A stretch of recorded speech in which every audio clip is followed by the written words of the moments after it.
नमस्कार, मैं ऋचा सिंह और आप देख रहे हैं सी न्यूज भारत। वक्त हो चुका है न्यूज बुलेटिन का। इस बुलेटिन में बात करेंगे बेतिया की, जहां पश्चिम चंपारण में इंसान वेलफेयर फाउंडेशन ने मनाया स्थापना दिवस। साथ ही चर्चा करेंगे भिंड की, जहां रणवीर जाटव का टिकट कटने से समर्थकों में आक्रोश और शामली में छात्रा ने की अनोखी पहल की शुरुआत। और भी तमाम खबरों पर आइए करते हैं विस्तार से चर्चा। खबर पश्चिम चंपारण के बेतिया से है, जहां इंसान वेलफेयर फाउंडेशन ने अपना 5वां स्थापना दिवस मनाया।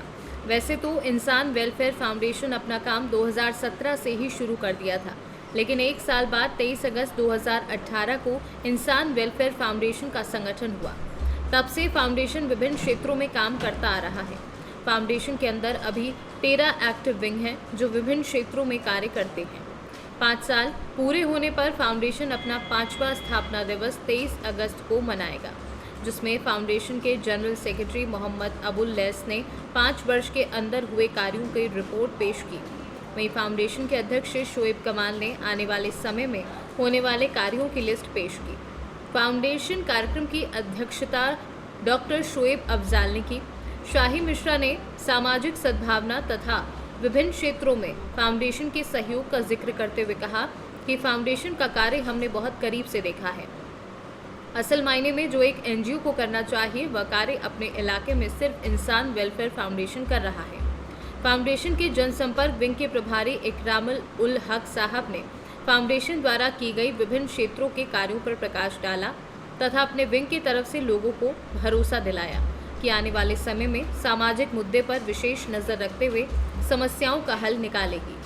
कार्यक्रम के संचालक तथा मीडिया विंग के कोऑर्डिनेटर ओबेदुर रहमान ने संस्था के संस्थापक मोहम्मद फौजील साहब के संघर्ष को साझा किया। आज आपके फाउंडेशन का 5वां स्थापना दिवस मनाया जा रहा है। जी हाँ। क्या कहेंगे? हमारे इंसान वेलफेयर फाउंडेशन 23 अगस्त 2018 से तकरीबन 5 साल 5वां स्थापना दिवस मना रहे हैं। कंटिन्यू गरीब बस्तियों में काम करता आ रहा है। शिक्षा के क्षेत्र में सबसे ज़्यादा हम काम करते हैं गरीब बच्चों के लिए, जो बच्चे जिनके घर वाले पढ़ाई लिखाई के ताल्लुक से सोचते भी नहीं कि मेरा बच्चा स्कूल मदरसा पढ़ने जाए। हम उन बच्चों को ढूंढ के उनके घरों से लाके उनको हम पढ़वाते हैं और कोशिश करते हैं कि ज़्यादा से ज़्यादा बच्चे उधर पहुँचें और शिक्षा से जुड़े, और वो भी हमारे तरह बोलने के लायक, हमारे साथ कंधा से कंधा मिला के चलने के लायक बने और समाज की सेवा करें। फाउंडेशन का आपका मुख्य उद्देश्य क्या है? फाउंडेशन का मुख्य उद्देश्य शिक्षा है, समाज की सेवा है। 5 सालों के अंदर में फाउंडेशन ने कई को काम किया है, कितना काम किया है? 5 सालों में अनगिनत काम फाउंडेशन ने किया है। शिक्षा के क्षेत्र में तो कंटिन्यू जारी रहता है, बाकी टाइम के एतबार से जैसे कोरोना काल आया, इस तरह सब लोगों ने काफ़ी काम किया। आज इंसान वेलफेयर फाउंडेशन का 5वां स्थापना दिवस मनाया जा रहा है, क्या कहेंगे? आज इंसान वेलफेयर फाउंडेशन का मैं हैसियत सेक्रेटरी जनरल सेक्रेटरी मैं ये कह सकता हूँ कि 5 सालों में इंसान वेलफेयर फाउंडेशन ने 2017 से शुरू हुआ, 2018 में भारत सरकार के नियमों द्वारा रजिस्टर कराया गया और उसका नाम इंसान वेलफेयर फाउंडेशन रखा गया। 5 सालों के मुद्दत में कम से कम 25 ऐसे नमूना काम किया जो साथी एरिया के लिए, पूरे इलाका के लिए, बिहार के लिए, पूरे इंडिया के लिए अपने मिसाली काम किए। इसके अलावा मेन इसका उद्देश्य है कि शिक्षा के मैदान में जो वंचित लोग हैं उनको शिक्षा से जोड़ करके उनको भी अपने बराबर खड़ा करें, ताकि वो लोग भी शिक्षा के मैदान में आगे आएँ और आगे बढ़ें। आपका परिचय? मेरा नाम मोहम्मद अबुल लैस है, मैं इंसान वेलफेयर फाउंडेशन के जनरल सेक्रेटरी हूँ। बेतिया से सीनू संवाददाता विनोद कुमार की रिपोर्ट। भिंड में रणवीर जाटव का टिकट कटने के बाद समर्थकों में आक्रोश। एक समर्थक ने सिंधिया को खून से लिखा पत्र। रणवीर जाटव के समर्थन में पत्र लिख नाराजगी का किया इजहार। पैथोलॉजी पर खुद अपना खून निकलवाकर ज्योतिरादित्य सिंधिया के लिए लिखी एक पाती।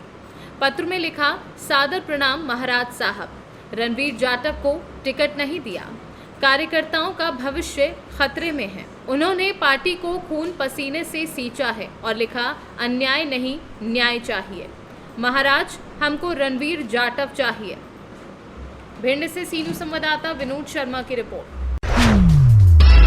आज गोंडा शहर में झूलेलाल धर्मशाला में करीब 40 दिन से चल रहा चालिहा कार्यक्रम के दौरान सिंधी समाज के लोगों ने झूलेलाल महोत्सव की एक लंबी शोभा यात्रा निकाल ये शोभा यात्रा गोंडा शहर से भारत मिलाप चौराहा गुड्डूमल चौराहा होते हुए करनालगंज के सरयू घाट पर विसर्जित की गई। इस दौरान भव्य झूलेलाल के रथ के साथ योगी आदित्यनाथ, बाबा बागेश्वर धाम, भगवान शंकर, रक्तदान, महिला सशक्तिकरण, आज़ादी का अमृत महोत्सव, आत्महत्या महापाप, बेटी बचाओ बेटी पढ़ाओ आदि की मनमोहक झांकियां निकाली गई। इस दौरान सिंधी समाज के मुखिया राजकुमार ठाकुर, मथुरा दास, मुकेश धारकानी, जयराम दास आदि लोग उपस्थित रहे। गोंडा से सीनू संवाददाता इंद्रेश कुमार श्रीवास्तव की रिपोर्ट।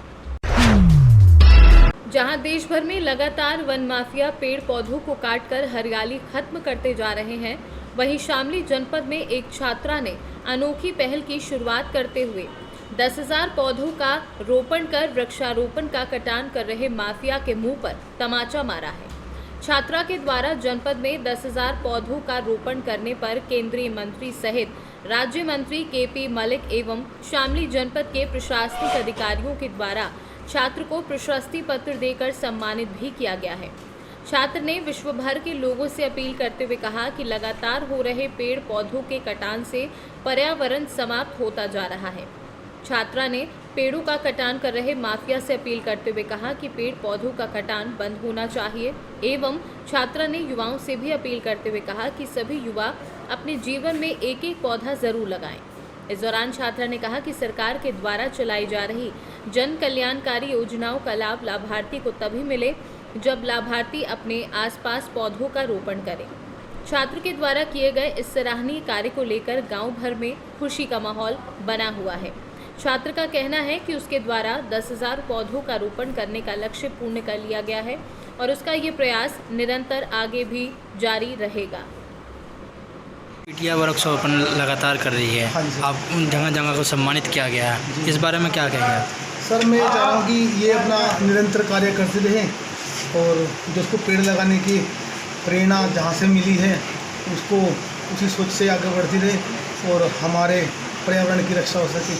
तो मतलब इससे बच्चों को और भी सीख लेनी चाहिए कि भाई एक बच्चे अच्छे काम करें। तो मेरा तो ये मानना है सर। कितना कोऑपरेट करते हैं आप? सर मैं इसको 100% कोऑपरेट करता हूँ। जब भी किसी कार्य के लिए कहती है पर्यावरण के संबंधित मैं अपना कार्य को उस समय रेस्ट कर लेता हूँ, बच्चों को साथ में लेके जाता हूँ। तो मेरा सभी माँ बाप के साथ जो कहना है कि भाई अपने बच्चों को खासतौर से पर्यावरण के लिए, क्योंकि सबको ज़रूरत पड़ती है। वरना सर ऑक्सीजन जो है ना बहुत कीमती होती है। आपने कोरोना काल में ऑक्सीजन की कीमत को देख लिया। ईश्वरीय दी हुई चीज़ है ऑक्सीजन, इसको हम लोग वापस लाने के लिए पर्यावरण का सहारा लेना पड़ेगा। मेरा नाम विदुषी वशिष्ठ है और मैं गांव बलवा की हूँ और मैंने अभी कक्षा 12 सेंट फ्रांसिस स्कूल शामली से पास की है। बेटा आप जैसे इस वृक्षारोपण के लिए कार्य कर रहे हैं, आपको प्रेरणा कहाँ से मिली? जी, जब मैं छोटी थी, मैं कक्षा 6ठी में पढ़ती थी सन 2016 में, तो हम स्कूल आते जाते थे तो हमारे जो गांव की दिल्ली रोड ये सड़क है यहाँ पे बहुत पेड़ होया करते थे। लेकिन धीरे धीरे जैसे हाईवे का चौड़ीकरण का कार्य शुरू हुआ तो पेड़ कटने शुरू हो गए। तो उन्हें देख के मुझे बड़ा दुख हुआ कि हमारे पेड़ कट गए। अब ये सरकारी काम था, इसमें मैं रोक टोक तो नहीं कर सकती थी, लेकिन मैंने उस दिन सोचा कि अब मैं पेड़ लगाना शुरू कर दूँगी जिससे ये जो भी कटाई हो रही है इसकी भरपाई हो जाए। कितने पेड़ लगा चुके आप लोग? मैं अब तक 10,000 वृक्षारोपण कर चुकी हूँ। कहाँ आपको सम्मानित किया गया और किन लोगों ने किया? जी, मुझे केंद्रीय मंत्री सर्बानंद सोनोवाल जी ने भी सम्मानित किया है और राज्य मंत्री श्री केपी मलिक जी ने भी मुझे सम्मान किया है और मुझे हमारे यहाँ से सीडीओ सर हमारे शामली के वहाँ से भी मुझे सम्मान प्राप्त हुआ है। शामली से सीनू संवाददाता अमर राठी की रिपोर्ट। पूरा मामला सदर कोतवाली क्षेत्र का है, जहां पर पुलिस को सूचना मिली कि एक व्यक्ति का खेती कम स्थित आरा मशीन के समीप पड़ा हुआ है। सूचना पर तत्काल कोतवाली पुलिस मौके पर पहुंची तो जाकर देखा कि जो शव पड़ा है वह एक पुलिसकर्मी का है। जिसके बाद शव की शिनाख्त की गई तो पता चला कि जिस पुलिसकर्मी का शव है वह अनुज पुनिया नाम का सिपाही था, जो कि शामली पुलिस लाइन में तैनात था और जनपद मेरठ सरूरपुर खुर्द का रहने वाला था, जिनकी पिछले कई दिनों से तबीयत कुछ ठीक नहीं चल रही थी और आज सवेरे उसका शव वहां पर पड़ा मिला। फिलहाल पुलिस ने शव को कब्जे में लेकर पोस्टमार्टम के लिए भेज दिया है और आगे की कार्यवाही में जुट गई है। ये थाना कोतवाली क्षेत्र में एक कांस्टेबल अनुज है जो पुलिस लाइन में ही तैनात था और जहां वो किराए पर रहता था उसी के पास उसकी बॉडी मिली है। शव पे कोई चोट नहीं है और जो फिलहाल तथ्य आए हैं कि उसे जो है शराब पीने की भी लत थी, तो फिलहाल बॉडी को पोस्टमार्टम के लिए भेजा गया है और जो भी इसमें अग्रिम तथ्य है पोस्टमार्टम के क्रम में जो है वो आपको अवगत कराया जाएगा और अग्रिम विधिक कार्रवाई की जाएगी। Thank you. शामली से सी न्यूज़ संवाददाता अमर राठी की रिपोर्ट। फिलहाल न्यूज बुलेटिन में बस इतना ही। देश दुनिया की तमाम खबरों की जानकारी के लिए आप देखते रहें सी न्यूज़ भारत। हर खबर आपके साथ, आपके हाथ।